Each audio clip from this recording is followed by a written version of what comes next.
Okay, so last class तक हमने field start कर दिया था. Electric field due to a point charge हम डिराइव कर चुके थे, K Q by R square. Direction of field हम डिसाइड कर चुके थे. अगर पॉजिटिव चार्ज है तो direction of field is away from the charge. Negative charge है तो direction of field towards the charge होगा. ये सब डिस्कशन हो चुके हैं. अब यहां जब आप क्वेश्चंस करोगे, एक क्वेश्चन आता है ग्राफ के ऊपर. वो कहता है charge Q, positive charge, is placed on the origin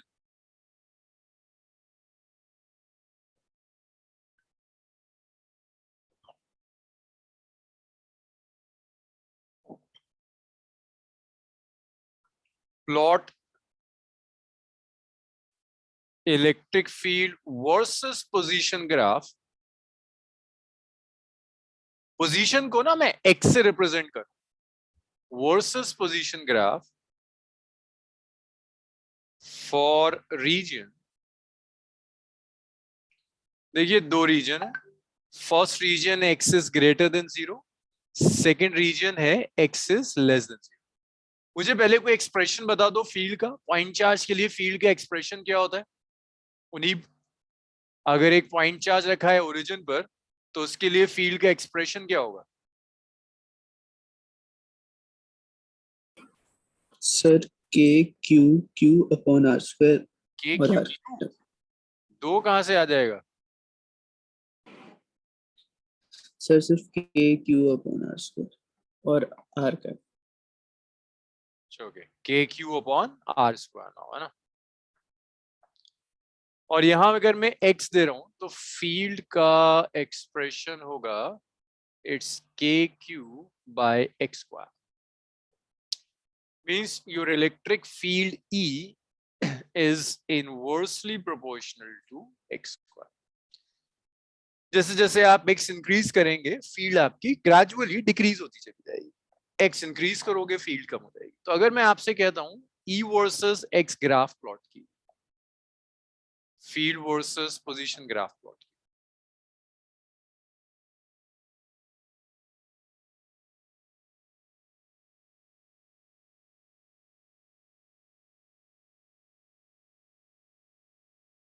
y axis पर फील्ड लेते हैं, x एक्सिस पर पोजीशन लेते हैं.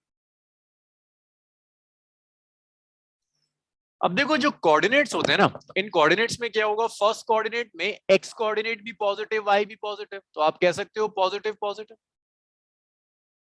फर्स्ट कोऑर्डिनेट में दोनों कोऑर्डिनेट पॉजिटिव होते हैं. मींस आपका x भी पॉजिटिव होगा और आपकी फील्ड भी पॉजिटिव. जब आप सेकेंड क्वाड्रेंट में आओगे तो आपका जो x होगा दैट विल बी नेगेटिव और e पॉजिटिव होगा. थर्ड क्वाड्रेंट में जब आप आओगे सो x भी नेगेटिव और e भी नेगेटिव. जब आप फोर्थ क्वाड्रेंट में आओगे तो देखो x पॉजिटिव होता है, y negative, x positive e. अब आपको ये डिसाइड करना है कि आपका ग्राफ इन चारों में से किस क्वाड्रेंट में लाई करेगा. शेप ऑफ द ग्राफ क्या आप जानते हो? यशिका, क्या आपको ये पता है शेप ऑफ द ग्राफ क्या होगा? Sir hyperbola. Hyperbola, rectangular hyperbola, shape ही होगा. आपको सिर्फ ये डिसाइड करना है किस रीजन में होगा, किस क्वाड्रेंट में होगा, फर्स्ट सेकंड थर्ड फोर्थ. तो वो डिसाइड करने के लिए हम क्या करते हैं, उसने जैसा आपसे कहा ना क्वेश्चन में, चार्ज को ओरिजिन पे रख दो, ओरिजिन पे रख दिया. ये रीजन ओरिजिन के राइट में x इज ग्रेटर देन 0 होता है. x आपको पता है पॉजिटिव. फील्ड आपको डिसाइड करनी है. पॉजिटिव चार्ज की वजह से यहां फील्ड का डायरेक्शन होगा अवे फ्रॉम द चार्ज, ये डायरेक्शन होगा फील्ड का. फील्ड कहां जा रही है? पॉजिटिव एक्स एक्सिस के अलॉन्ग, तो आपकी फील्ड भी पॉजिटिव. सो x भी ग्रेटर देन 0 मींस x भी पॉजिटिव और e भी पॉजिटिव, दोनों पॉजिटिव. क्वाड्रेंट कौन सा होगा? First quadrant.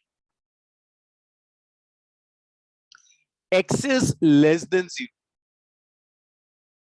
फील्ड का डायरेक्शन क्या होगा? Away from the charge. Away from the charge का क्या मतलब है आलिया? राइट और लेफ्ट. इस पॉइंट पर अवे फ्रॉम क्यू कौन सा डायरेक्शन होगा, राइट और लेफ्ट? आलिया, लेफ्ट है ना, away from the charge is left. So this is pointing towards negative x axis. Negative x axis we means that E is negative. So x is negative and e is negative.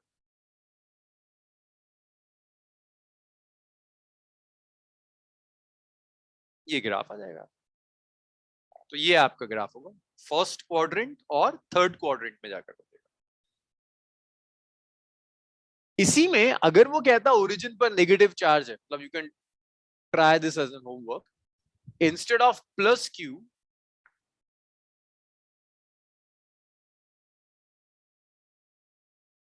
If minus Q is given, positive charge की जगह अगर आपको minus Q given, तो जो graph बनेगा वो इन दो quadrants में बनेगा। ये आप चेक करोगे कि ऐसा मैं क्यों कर रहा हूं। मेथड सेम है जो ऊपर लिखा है आप। चलिए लिखिए,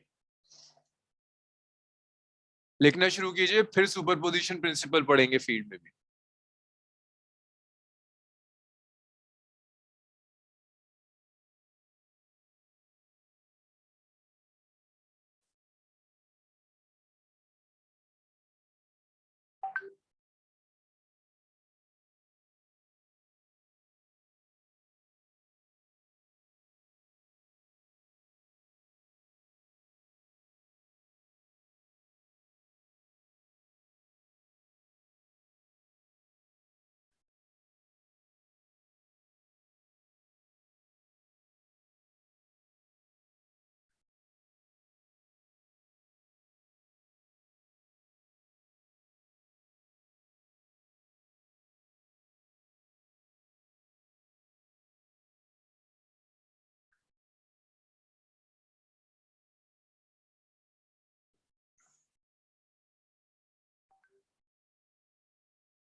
अंशिका, महराज, समझ आया ये?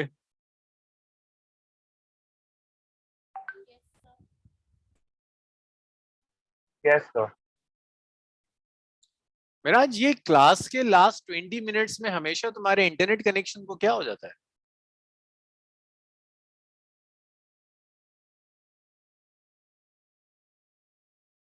वो थोड़ा सा सर, मैं मोबाइल नेटवर्क यूज करता हूँ तो थोड़ा बहुत डिस्कनेक्ट होता रहता है बीच में। तो सर वो फिक्स हो गया sir. Thank you sir.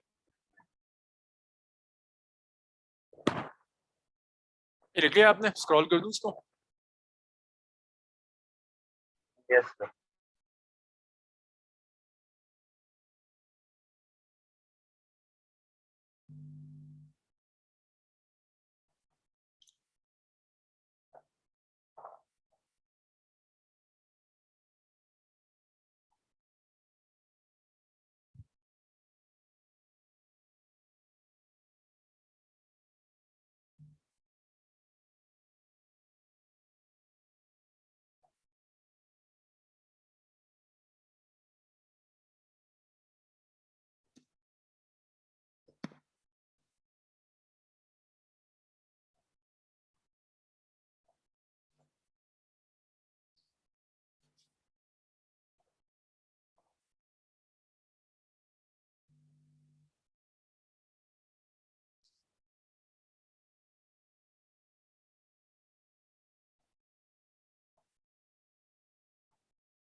Note कर लिया? आगे बढ़ूं?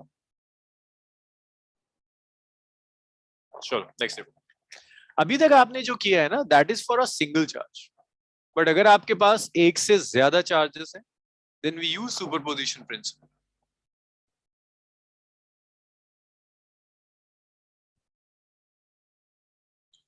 ये सुपरपोजिशन प्रिंसिपल कुछ ऐसा ही है जैसा आपने इलेक्ट्रिक फोर्स के लिए सुपरपोजिशन प्रिंसिपल पढ़ा था। तो ये कहता है for a system of N interacting point charges, for a system of n interacting point charges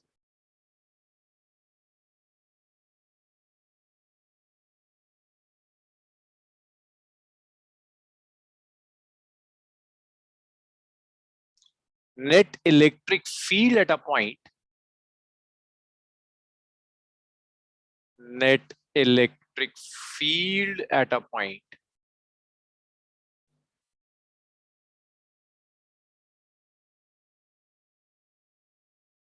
is vector sum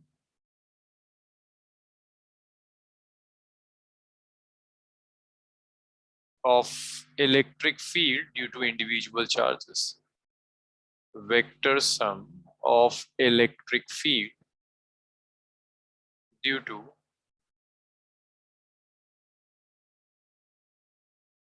individual charges.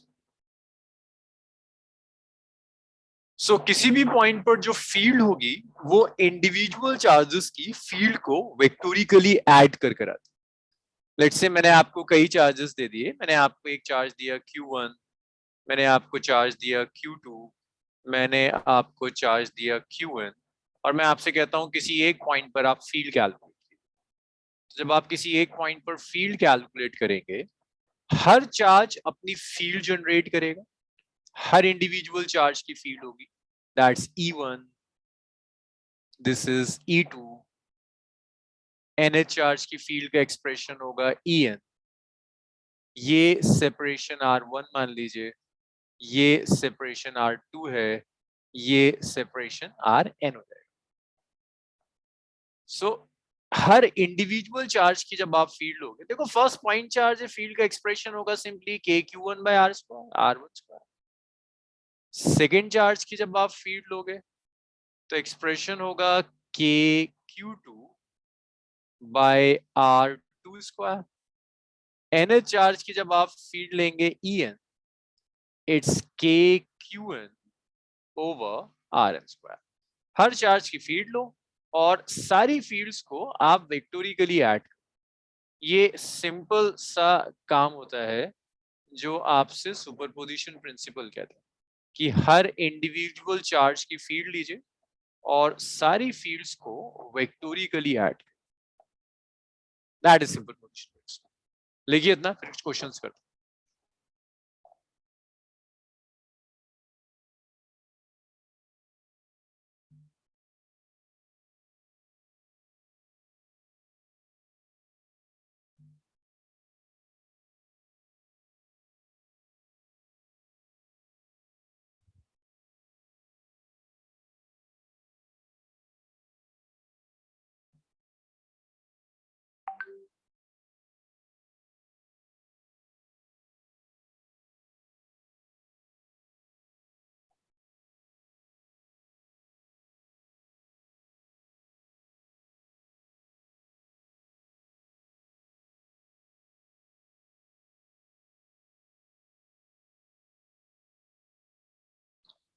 इतना हो जाए तो मुझे बताइएगा।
लिख लिया था?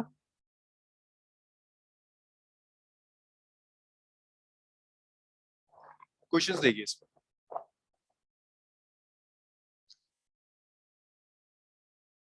देखो जब हम फोर्स का सुपरपोजिशन प्रिंसिपल कर रहे थे तो ट्रायंगल पर हमने क्वेश्चन किया था, स्क्वायर पर नहीं किया था।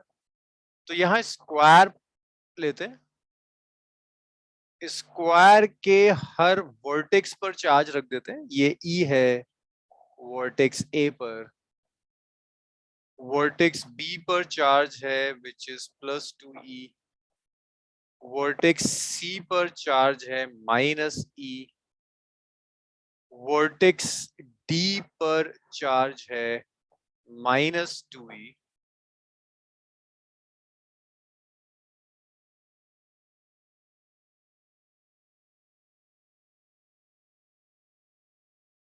ओरिजिन पर आपको नेट फील्ड कैलकुलेट करनी, कैलकुलेट फील्ड एट सेंटर की।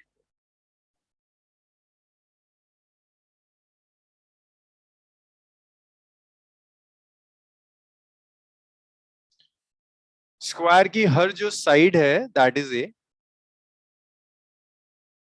सेंटर पर फील्ड चाहिए। तो सेंटर पर फील्ड के लिए मुझे सेपरेशन की जरूरत पड़ेगी, separation between point A and O. आप में से कुछ लोग बताना शुरू करो। नोहा ए ओ कितना होगा? नोहा सेपरेशन ए ओ कितना आएगा? कि E square upon A O separation, force नहीं, separation A O, point A और ओ तक के separation. Side of the square is A. Sir a√2/2। a√2/2, very good. तो देखो ए ओ क्या होगा, ए सी डायगोनल का हाफ हो जाएगा, A O is half of diagonal, A C का हाफ हो जाएगा। ए सी कितना है? ए सी है √a² plus a² divided by 2। तो ये आ जाएगा a/√। ये आगे की कैलकुलेशंस के लिए याद रखो कि स्क्वायर के कॉर्नर और सेंटर तक का सेपरेशन a/√2 है। अब आप मुझे बताओ सेंटर पर कितनी फील्ड्स होंगी, कौन कौन से चार्जेस है जो फील्ड जनरेट करेंगे महराज? इस पॉइंट ओ पर कितनी फील्ड जनरेट होंगी?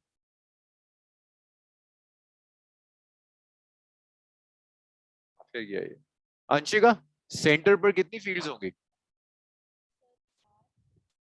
अंशिका है ना ऑडिबल, आपकी आवाज नहीं आ रही। नहीं बच्चे अभी नहीं आ रही। अंशिका एक बार माइक चेक करो। आलिया सेंटर पर कितनी फील्ड्स होंगी वो पॉइंट पर?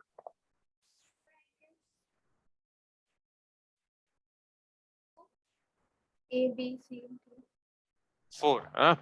हर चार्ज अपनी फील्ड जनरेट करेगा। Yes, sir. प्लस ई की वजह से फील्ड होगी away from the charge that's E A.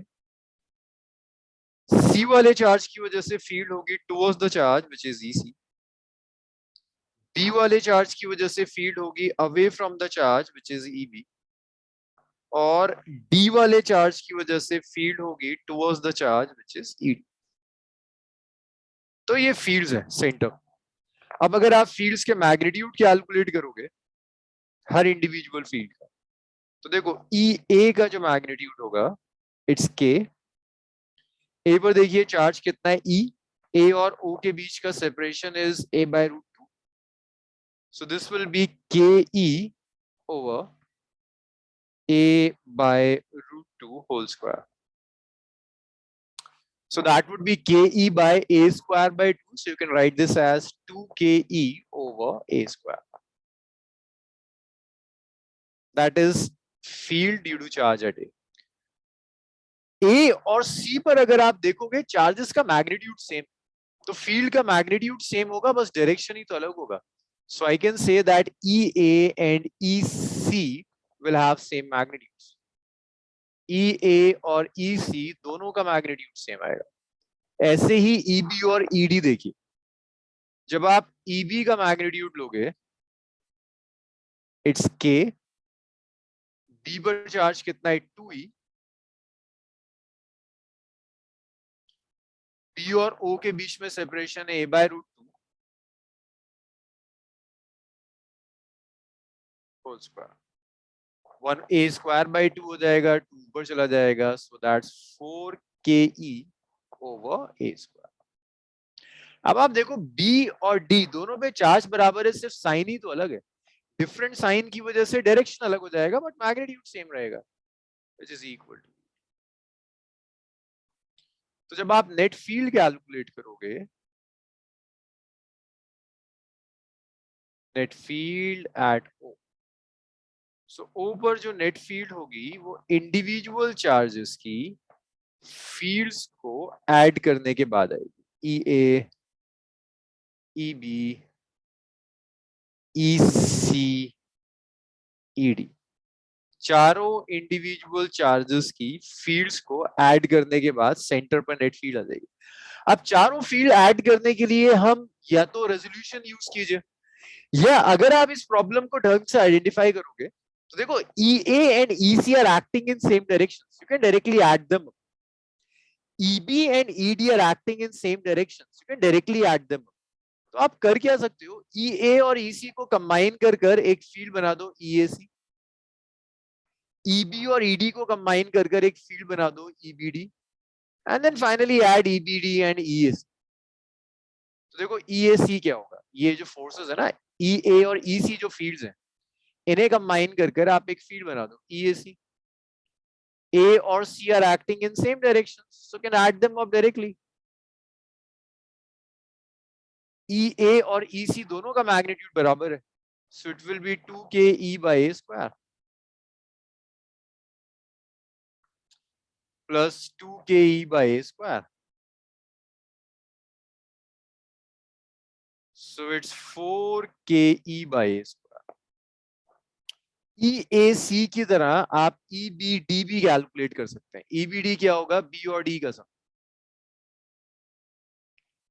so EBD will be the sum of EB and ED. देखो EB और ED दोनों कितना है, 4KE by A square, so that's 4KE by A square plus 4KE by A square, so that comes out to be 8KE over A square. तो EBD आ गया। अब इन दोनों को ऐड करना, EAC प्लस EBD। अलविया ये फिगर देखकर बताओ EAC और EBD में एंगल कितना है?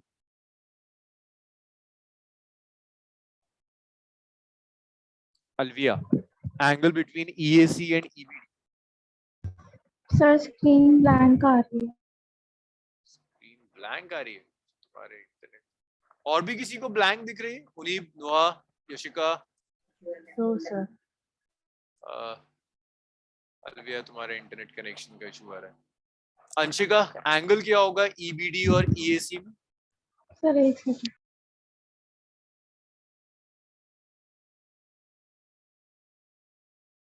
Anshika, angle between EBD and EAC।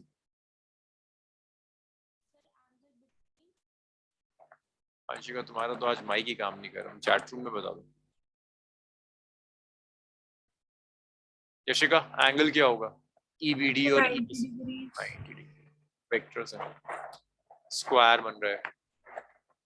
तो आप लिख सकते हो जो नेट फील्ड होगी, that net field is the vector sum of its root over EAC square plus EBD square.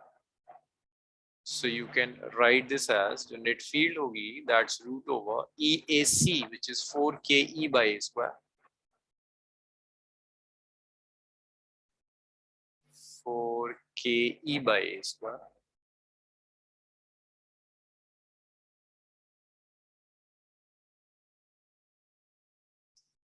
plus 8KE by A square का होल स्क्वायर। सो अगर आप इसमें से कॉमन लो तो देखो KE by A square तो कॉमन लेकर बाहर आ जाएगा, you are left with only root over 4 square which is 60, 8 square plus 64, तो ये आ गया KE over A square into root over 8. सो अगर एक से ज्यादा चार्जेस दिए हुए हैं तो आप फील्ड ऐसे कैलकुलेट करोगे, हर चार्ज की फील्ड लो और उसे वेक्टोरिकली ऐड करो। इतना लिखो, फिर कुछ सिमेट्री पे प्रॉब्लम्स करेंगे, इसे लिखना शुरू।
इतना नोट कर लिया? स्क्रॉल करूं इसको अलविया?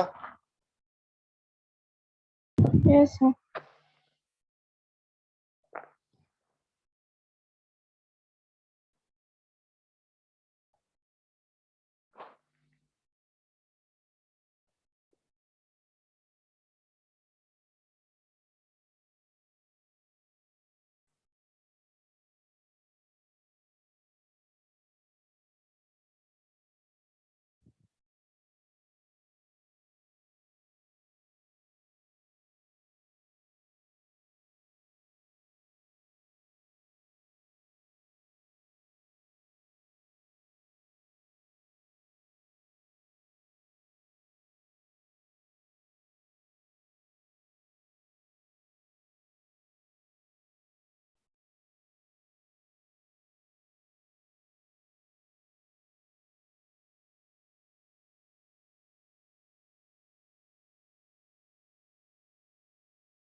लिख लिया सबने?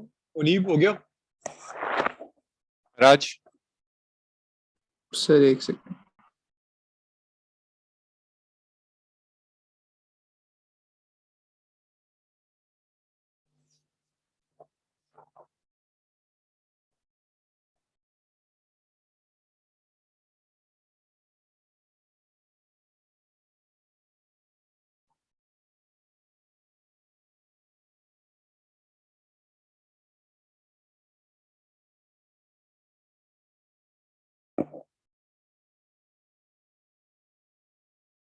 Sir done.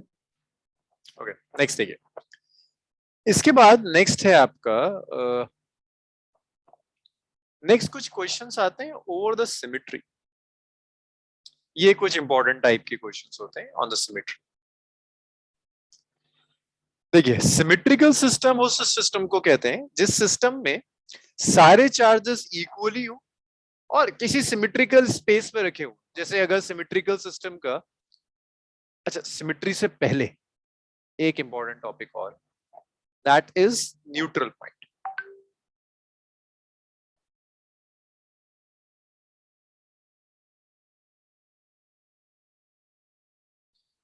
देखिए, न्यूट्रल पॉइंट हम उस पर्टिकुलर पॉइंट पर कहते हैं जहां इंडिविजुअल चार्जेस की फील्ड्स एक दूसरे को कैंसिल करते हैं. So point eight which electric field of individual charges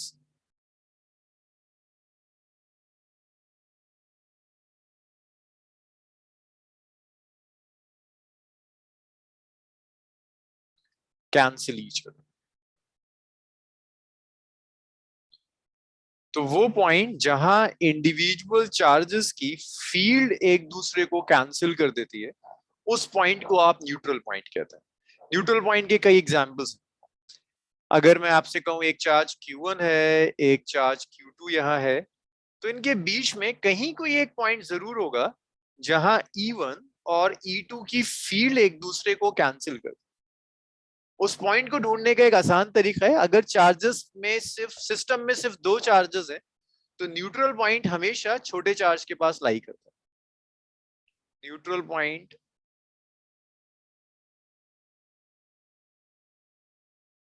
of a system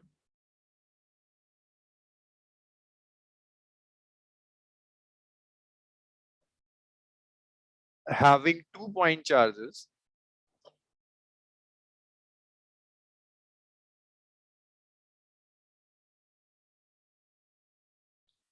lies near the smaller charge.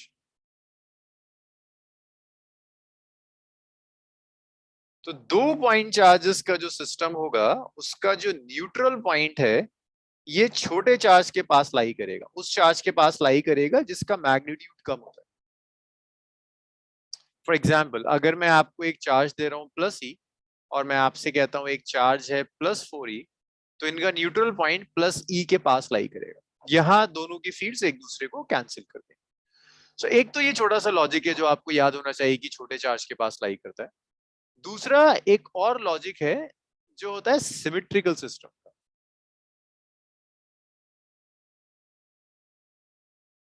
ये कहता है इलेक्ट्रिक फील्ड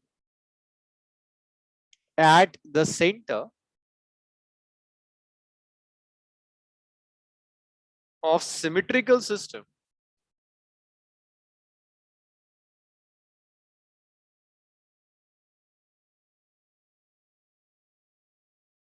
is 0.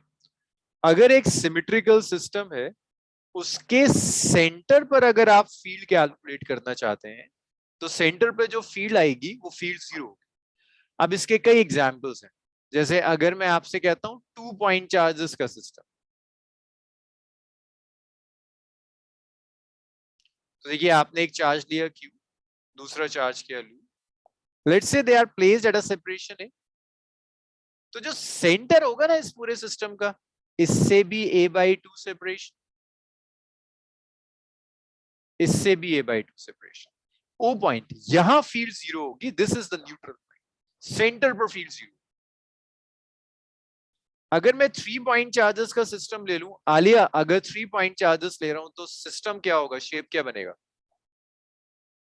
अगर मैं एक सिस्टम चूज कर रहा हूं and that system have 3 point charges, shape क्या होगा? Equilateral triangle, right? और फील्ड कहां जीरो होगी? At the center of equilateral triangle, means at the centroid. यहां जब आप फील्ड लोगे then that field will be zero. तो इन सारे केसेस में ना तुम्हें कैलकुलेट नहीं करना, तुम्हें जैसे ही सिमेट्रिकल सिस्टम दिखा तुम कहोगे सिमेट्रिकल सिस्टम के सेंटर पर field is zero. 3 point charges के बाद अगर मैं आपको 4 पॉइंट चार्जेस का सिस्टम दे रहा हूं, अब आप गेस कर सकते हैं 4 पॉइंट चार्जेस का सिस्टम होगा तो जो शेप होगा that will be a square. लेकिन याद रखना सिमेट्रिकल सिस्टम होना चाहिए। सिमेट्रिकल सिस्टम मींस सारे चार्जेस इक्वल भी हो और सारे चार्जेस का नेचर भी इक्वल, तभी सेंटर पर फील्ड इक्वल। अलविया 5 चार्जेस का सिस्टम शेप क्या बनेगा?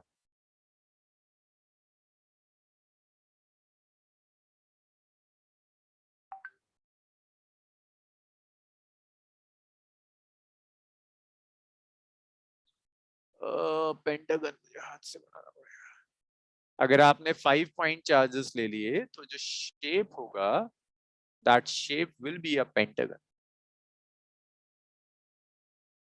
हर वर्टेक्स पर आपने चार्ज रख दिया क्यों?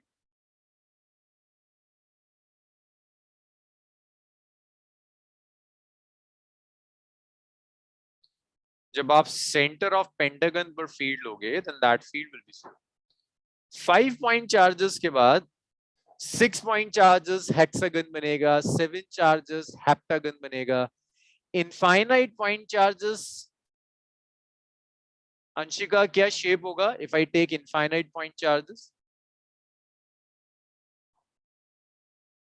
कहां गई अंशिका? दोहा इनफाइनाइट पॉइंट चार्जेस शेप क्या होगा? Right Anshika, circular. हाँ, so if you have infinite point charges then the shape will be a circle। तो अगर आपने एक सर्कल लिया और सर्कल पर हर जगह आपने चार्ज डिस्ट्रीब्यूट किया हुआ है यूनिफॉर्मली, तो सर्कल के सेंटर पर जब आप फील्ड लोगे then that field will be zero. तो ये सिमेट्रिकल सिस्टम, इसमें से कोई सिमेट्रिकल सिस्टम आ जाए तो आपको कैलकुलेट करने की जरूरत नहीं है, आप जस्ट वैल्यू सब्स्टिट्यूट करो, मतलब आप सिर्फ डायरेक्ट लिख दो कि सिमेट्रिकल सिस्टम में सेंटर पर फील्ड जीरो लिखिए, फिर देखते हैं इसमें न्यूमेरिकल्स में मॉडिफिकेशंस कैसे देता है। इतना नोट कीजिए।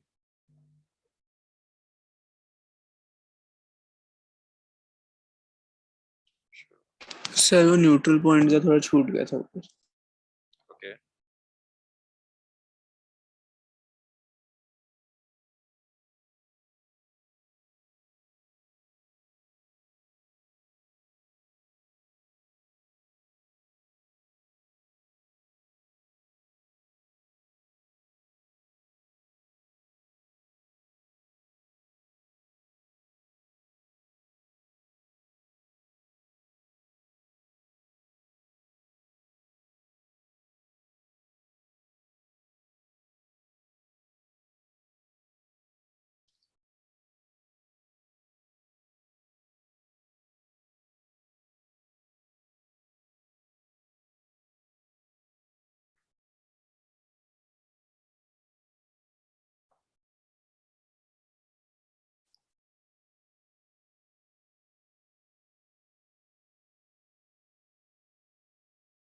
सर लिखिए।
ये लिख लिया ना सबने?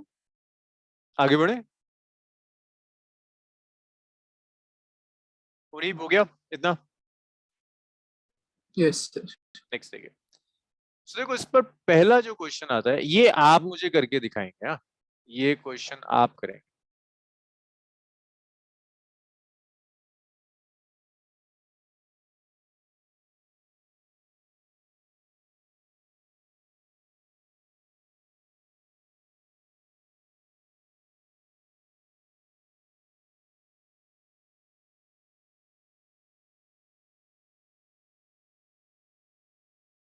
देखिए एक रेगुलर पेंटागन है, हर वर्टेक्स पर एक चार्ज रखा हुआ है। साइड से 4 चार्जेस हैं, 5 नहीं है। सेंटर पर मुझे फील्ड चाहिए। और एक चीज याद रखिएगा, पेंटागन का सेंटर से कॉर्नर तक का सेपरेशन भी साइड के इक्वल होता है।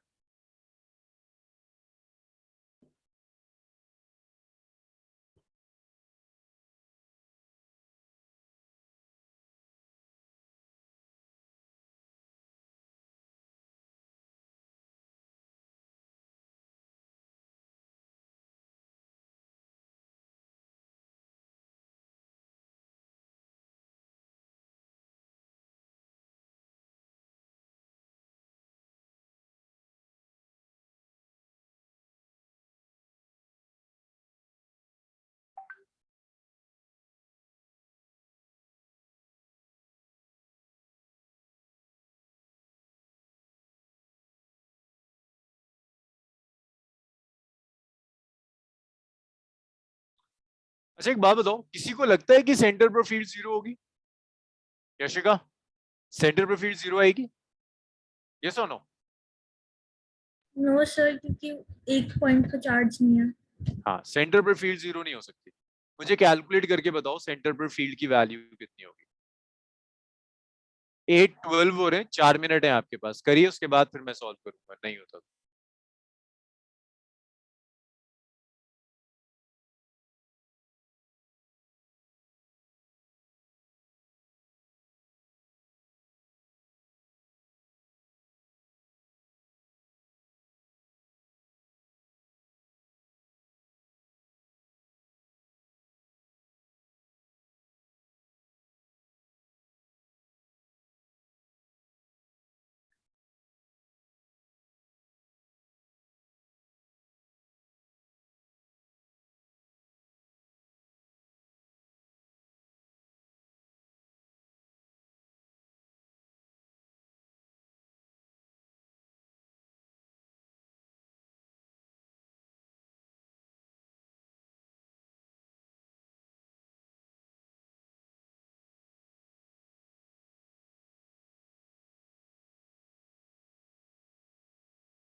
अंशिका का आंसर सही है, नोहा का आंसर सही है, और किसी का आंसर नहीं आया। देखिए सुनिए, इस टाइप की प्रॉब्लम्स के लिए एक मेथड ये होता है कि हर चार्ज की वजह से सेंटर पर फील्ड लो और सारी फील्ड्स को वेक्टोरिकली ऐड करो, but that's a lengthy procedure. चार चार्जेस है ना, चार की फील्ड ऐड करनी है, आपको एग्जैक्टली पता भी नहीं कि एंगल क्या है, it's a lengthy method.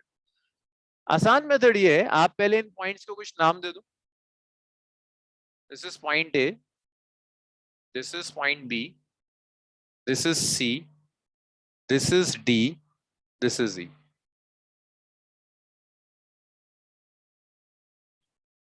A B C D पर चार चार्जेस हैं, सेंटर पर आपको फील्ड चाहिए। आप एज्यूम कर लो कि एक चार्ज आपने अपने हाथ से उठाकर ई पॉइंट पे भी रख दिया।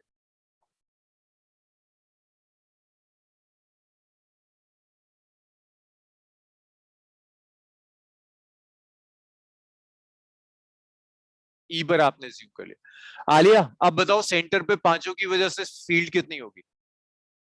0। हाँ, अब जो सेंटर पर फील्ड होगी that is vector sum of field due to all five charges, E A, E B, E C, E D, E E is 0। सारी फील्ड्स का वेक्टर सम 0 होगा। लेकिन आपको चारों का सम नहीं चाहिए, आपको एबीसीडी का सम चाहिए, इसे लेफ्ट में ले आओ।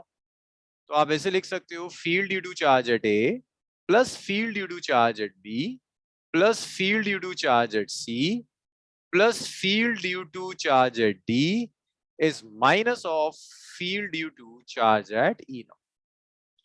अब जब आप इन सब को एड अप करोगे, इन सब का जो वेक्टर सम होगा दैट इज इक्वल टू ई। तो आप एक काम कर सकते हो, या तो चारों को ऐड करो या किसी एक को ले लो। तो जो भी फील्ड ई वाले चार्ज की वजह से होगी वही चारों का सम आएगा। तो आप ऐसे लिख दो, ई वाले चार्ज की फील्ड कितनी होगी? देखो, ई पे चार्ज क्यों रखा हुआ है, सेंटर से यहां तक का सेपरेशन ए होता है। तो ई ई जो आएगा दैट इज के क्यू बाय ए स्क्वायर। वही फील्ड इन चारों का सम हो जाएगी। तो आप लिख सकते हो, sum of fields due to all four charges E A, E B, E C, E D is kq by a square.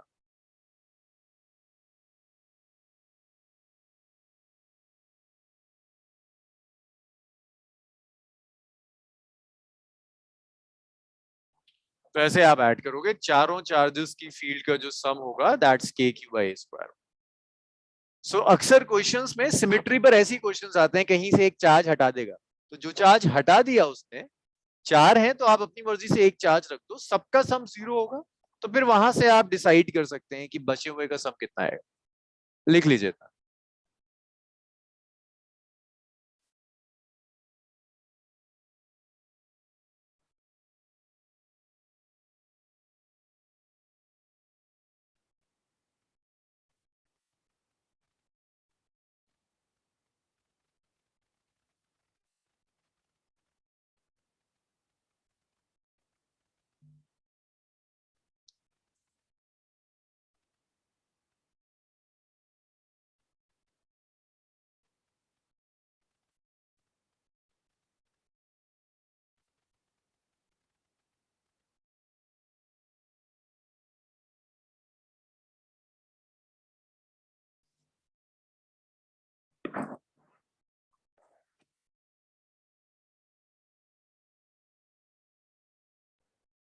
तो यस, और ई हमारा के माइनस के क्यू ए स्क्वायर नहीं होगा?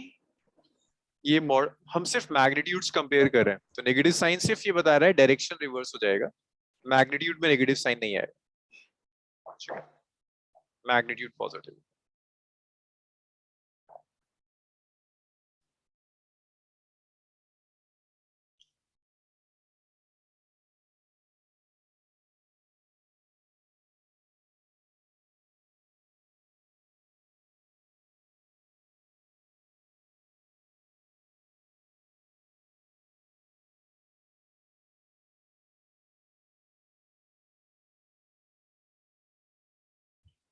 लिख लिया इतना?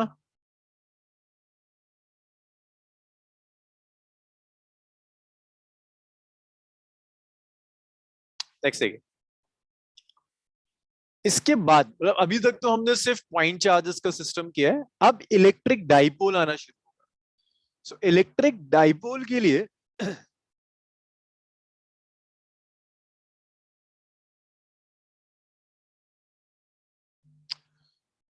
इलेक्ट्रिक डाइपोल से पहले मोनोपोल समझो, मोनोपोल क्या होता है, फिर हम डाइपोल समझेंगे। Electric monopole, electric monopole means एक टाइप का, मींस या तो सिर्फ पॉजिटिव चार्ज या सिर्फ नेगेटिव चार्ज, पॉजिटिव और नेगेटिव। तो मोनोपोल के एग्जांपल्स जैसे प्रोटॉन है, एक तरह का चार्ज होना चाहिए, प्रोटॉन है सिर्फ पॉजिटिव चार्ज, इलेक्ट्रॉन है सिर्फ negative charge. These are examples of monopoles. तो अगर वो कह रहा है मोनोपोल एग्जिस्ट करता है, नहीं करता, करता है, सिर्फ पॉजिटिव चार्ज एग्जिस्ट करता है नेचर में, सिर्फ नेगेटिव चार्ज नेचर में एग्जिस्ट करता है, मोनोपोल्स एग्जिस्ट करते हैं। अच्छा, क्या मैग्नेटिज्म में मोनोपोल्स एग्जिस्ट करते हैं महराज? महराज, क्या मैग्नेटिज्म में मोनोपोल्स एग्जिस्ट करते हैं? नहीं नहीं करते ना। मोनोपोल नहीं करते, डाइपोल। मैग्नेटिज्म में सिर्फ नॉर्थ एग्जिस्ट नहीं करता, सिर्फ साउथ एग्जिस्ट नहीं करता, जो एग्जिस्ट करता है नॉर्थ और साउथ का कॉम्बिनेशन, मींस दो पोल एग्जिस्ट करते हैं, जिसे आप डाइपोल कह सकते हैं। बट इलेक्ट्रिसिटी में मोनोपोल्स भी एग्जिस्ट करते हैं और डाइपोल भी एग्जिस्ट करते हैं। Monopole means system having only one type of charge. एक फैंसी वर्ड यूज करता है कभी कभी कोई ऑथर, यूज कर लेगा monopole movement. So monopole movement is nothing but net charge. कह रहा है सिस्टम का मोनोपोल मूवमेंट निकालो, दैट मींस वो आपसे कह रहा है नेट चार्ज निकालो, और कुछ नहीं है। मेन जो स्टार्ट होता है वो स्टार्ट होता है dipole. So when we say dipole, we say two types of charges, equal amount of positive and negative charge. So electric dipoles means system having equal amount of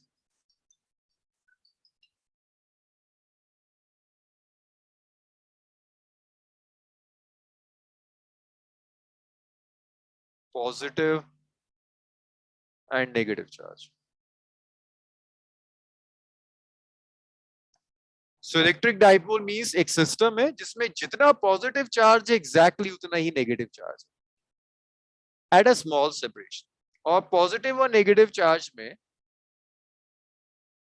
जो separation है वो separation बहुत छोटा है। Examples देखो, nature में dipoles के exist करते हैं। Sodium chloride is a dipole.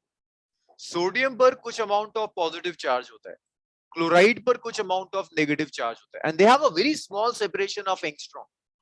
तो ऐसा नहीं होता कि सोडियम क्लोराइड में सोडियम और क्लोराइड आयंस अटैच्ड है, सेपरेशन है, बहुत माइन्यूट सा सेपरेशन है, सम एंगस्ट्रॉम का सेपरेशन है, 10⁻⁻10 मीटर। एक और आप एग्जांपल ले सकते हैं HCl, that's again a dipole, a system having equal amount of positive and negative charge. Electric dipole की स्ट्रेंथ के लिए आप एक टर्म यूज करते हैं जिसे आप कहते हैं इलेक्ट्रिक डाइपोल।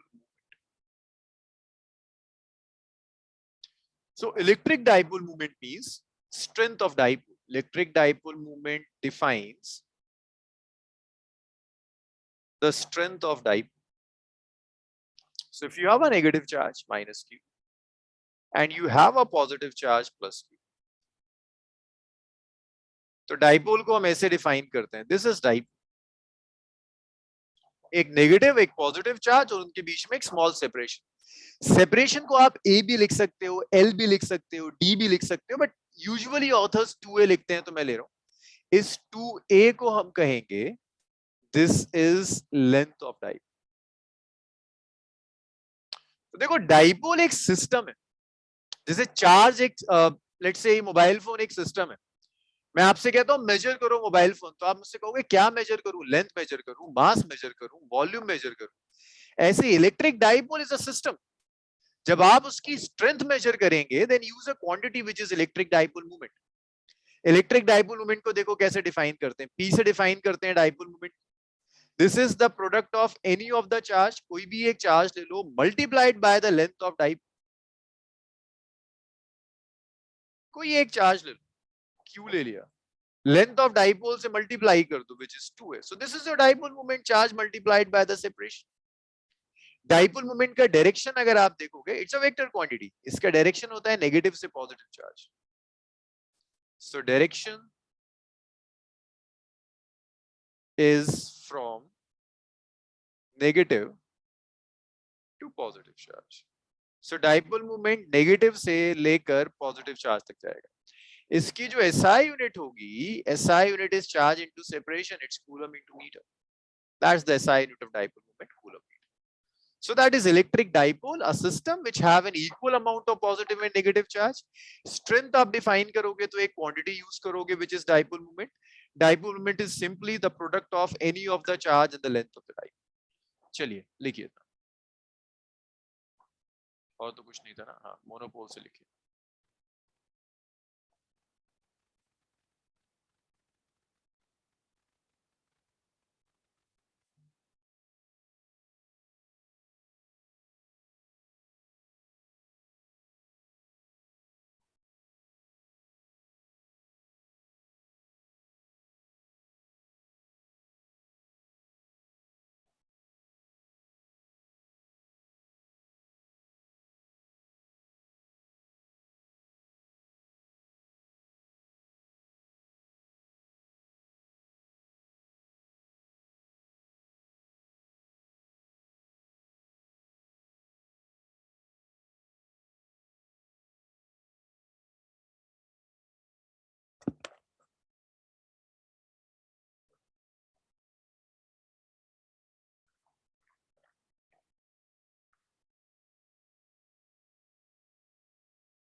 लिख लिया आप लोगों ने? यशिका, नोहा, हो गया इतना? Yes sir. Yes. अलविया, लिख चुकी हैं आप? Yes, sir. सो देखो, वैसे तो यूजुअली डाइपोल मोमेंट से जो क्वेश्चंस आते हैं वो या तो इलेक्ट्रिक फील्ड से आते हैं या वर्क डन से आते हैं, बट एटलीस्ट आपको डाइपोल मोमेंट कैलकुलेट करना आना चाहिए। तो एक बड़ा सिंपल सा क्वेश्चन मुझे करके दिखाओ, देखो गलत मत करना इसे कोई भी, बहुत सीधा क्वेश्चन है। This is X axis, this is Y axis, और मुझे सबके आंसर्स चाहिए chat room. This is Z axis. Z axis का मतलब होता है it outwards, out of the plane of the paper. और ये जो डायरेक्शन है, ये डायरेक्शन है negative Z axis. Negative Z axis means inwards and this is positive Z axis. ये तो आप जानते ही हो, पॉजिटिव एक्स है और ये आपका पॉजिटिव वाई। मैंने दो चार्जेस रख दिए। मैंने यहाँ पर एक चार्ज रखा 2 मिली कूलम का और मैंने यहाँ पर एक चार्ज रखा -2 मिली कूलम का। कोऑर्डिनेट्स हैं यहाँ 0, 0, 3 mm और यहाँ कोऑर्डिनेट्स हैं 0, 0, -3 mm। mm है तो उसको कन्वर्ट कर लीजिएगा। मुझे डाइपोल मोमेंट चाहिए सिस्टम का।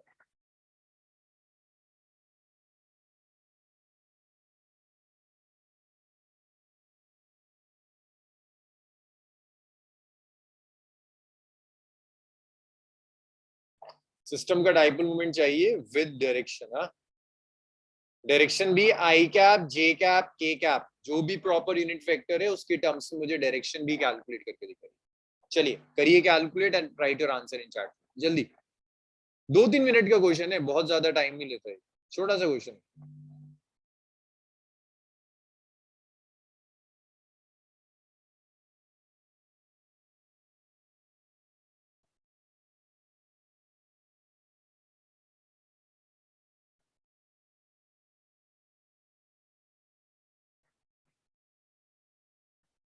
Just a formula based thing. Dipole moment is charge multiplied by separation. That's it. Direction होता है नेगेटिव से पॉजिटिव, तो आप डिसाइड कर सकते हैं कौन सा मोस्ट एप्रोप्रिएट यूनिट वेक्टर होगा। अच्छा, फ्राइडे भी मेरे साथ क्लास है same time and will try कि संडे भी एक क्लास हो जाए।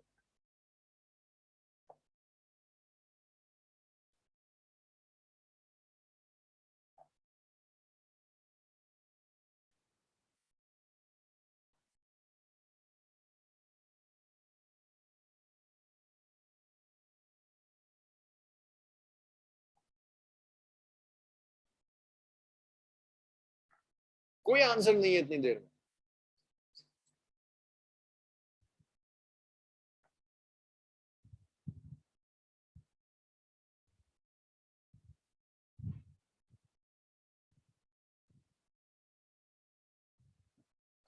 वेरी गुड उनीब, उनीब का सही आंसर है। उनीब यूनिट वेक्टर और लिख दो।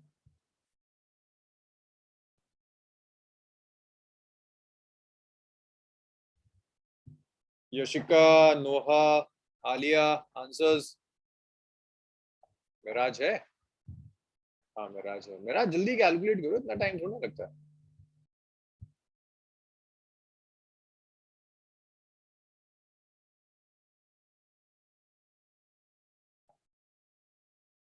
यशिका नहीं हो रहा है?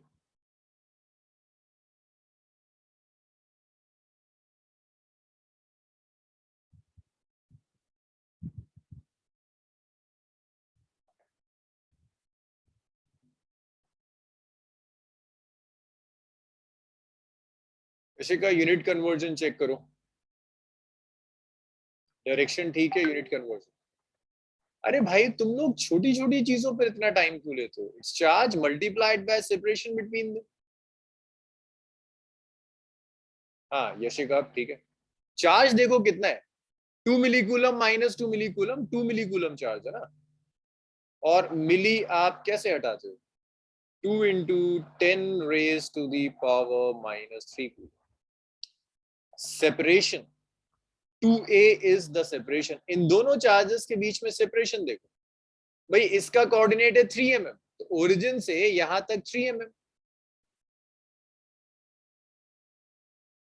इसका कोऑर्डिनेट है -3 mm, मींस ओरिजिन से यहां तक 3 mm. माइनस थोड़ी ना होगा सेपरेशन, माइनस तो ये बता रहा है अंदर की तरफ है तो 3 mm. टोटल दोनों चार्जेस के बीच में सेपरेशन कितना हो गया? 6 mm. and this 6 mm is your 2a. Double मत कर देना इसका. 6 into 10 raised to the power -3 meter. So कोई एक चार्ज ले लो which is 2 into 10 raised to the power -3. Separation ले लो which is 6 into 10 raised to the power -3. Multiply कर दो which is 12 into 10 raised to the power -6. तो ये dipole moment है आपके सिस्टम का. डायरेक्शन नेगेटिव से पॉजिटिव, तो जब आप नेगेटिव से पॉजिटिव लोगे -q से +q, तो आप पॉजिटिव z एक्सिस के अलॉन्ग आ रहे हो. Positive z axis means k cap. तो यहां आप रख दो कि आपका जो यूनिट वेक्टर होगा it's 12 into 10 raised to the power -6. It's k cap coulomb. ऐसे आप डाइपोल मोमेंट लिख लीजिए.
ये क्लियर हो गया ना सबका?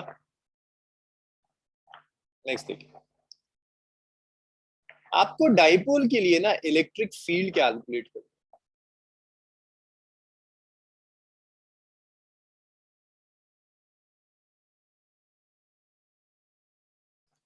अब देखो डाइपोल की फील्ड किन किन पॉइंट्स पर आपसे कैलकुलेट करवाता है. This is -q, this is +q. एक तो आपसे कहता है डाइपोल के एक्सिस पर फील्ड कैलकुलेट कर दो. दूसरा वो आपसे कहता है डाइपोल की परपेंडिकुलर लाइन पर फील्ड कैलकुलेट कर दो. अगर ये एक्सिस पर पॉइंट दिया हुआ है इसे कहते हैं एक्सियल लाइन. तो एक तो डेरिवेशन आएगी, आपसे कहेगा फील्ड कैलकुलेट करो ऑन द एक्सियल लाइन. फिर एक ये एक्सप्रेशन आएगा जिसमें वो आपसे कहेगा फील्ड कैलकुलेट करो on the equatorial line. Equatorial line means perpendicular bisector. और एक पॉइंट आता है जब बीच में कहीं भी दे देगा, इसे कहता है general point. General point CBSE syllabus में नहीं है, करेंगे जेई में क्वेश्चंस आते हैं, बट मेजर एक्सियल लाइन और इक्वेटोरियल लाइन की डेरिवेशंस है. इसे लिख लो. आज तो ये हो नहीं पाएगा, आज तो हम यही छोड़ेंगे. Next class Friday same time इसे कंटिन्यू करें. टारगेट बनाते हैं ये ना, मई एंड होते होते फर्स्ट 2 चैप्टर्स कंप्लीट होते हैं. First 2 chapters means a major portion of your syllabus. बहुत बड़े चैप्टर्स हैं फर्स्ट और सेकंड. जितने एक्स्ट्रा क्लासेस ले सकते हैं मैक्सिमम लेकर फर्स्ट 2 चैप्टर फिनिश करो. फर्स्ट 2 चैप्टर्स आर लाइक जैसे 11th का था ना आपका dimension error and kinematics up to projectile major portion था, उतना है फर्स्ट 2 चैप्टर्स.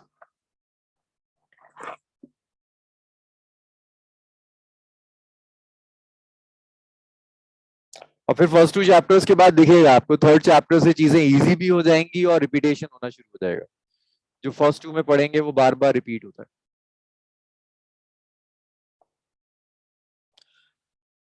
अच्छा लिख लिया आपने, इतना आगे बढ़े, नोट कर लिया ना सबने?